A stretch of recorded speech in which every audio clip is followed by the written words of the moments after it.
Hey everybody, Tim here with today's review of Doctor Who story number 126, Mawdryn Undead.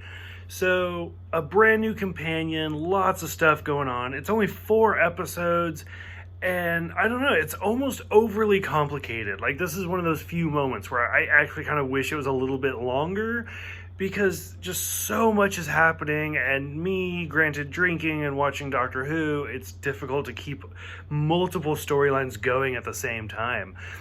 We meet Turlo, who, brand new companion, skinny little ginger guy. So the funny thing is I remember the first time I started watching Doctor Who, from the beginning, like binge watched it, and we met Tegan, which I don't really like Tegan, but as soon as I saw her, I texted 2 of my Australian friends, and I was like, is this like an actual name? And they're like, oh yeah, like I know like 4 Tegans. And then Turlo, how many people, is Turlo like an actual name, across the pond? Because, yeah, I don't know, it's weird, it's unusual. So anyways, Turlo going for a drive, the Black Guardian makes his return. So, as I've said, for season 20, every story has seen a return villain.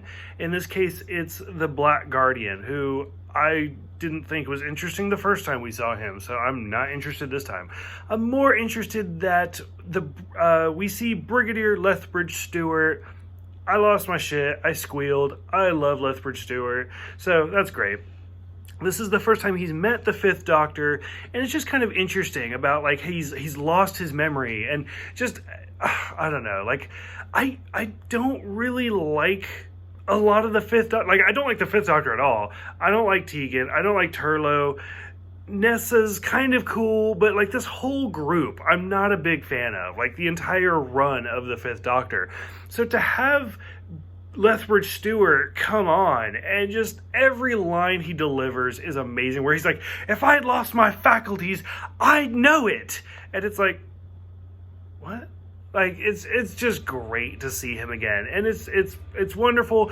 They do so many shout outs. They mention Benton, Sullivan, Joe Grant, Sarah Jane, Liz Shaw, the Yeti. They're just throwing all of it's fantastic.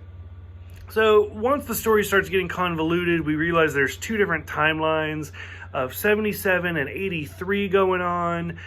Again, I've talked about how I hate the 5th Doctor because he's so pretentious. And at one point where they get separated and they realize that both Lethbridge Stewarts are there, and they're like, what? Are Lethbridge Stewarts here? And he's like, how can you be so stupid? And that's his exact line. How can you be so stupid?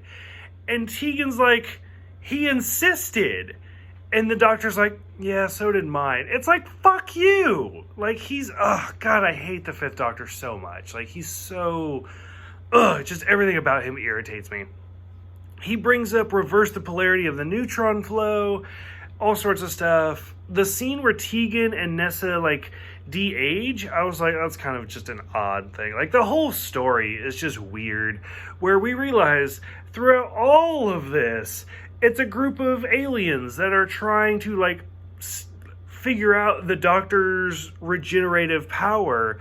And he's like, well, I can't give you mine because there's 8 of you. So if I do it, boom, there go all of my lives. Which that's the first, as far as I know, that's the first hint that William Hartnell was the first of the regenerations. He's the first, the original, you might say. So that's kind of interesting. So they've already kind of thrown the brain of Morbius out the window. But I don't know, overall, the whole story just seemed to drag, and I don't know, I'm struggling with the 5th Doctor so much. I got less than 10 stories, so I could do this. I'm going to try to blitz through it really quick, but I find myself watching other shows to distract myself. So, I don't know, I'm curious what you guys think. Let me know. I'm more interested, in your comments.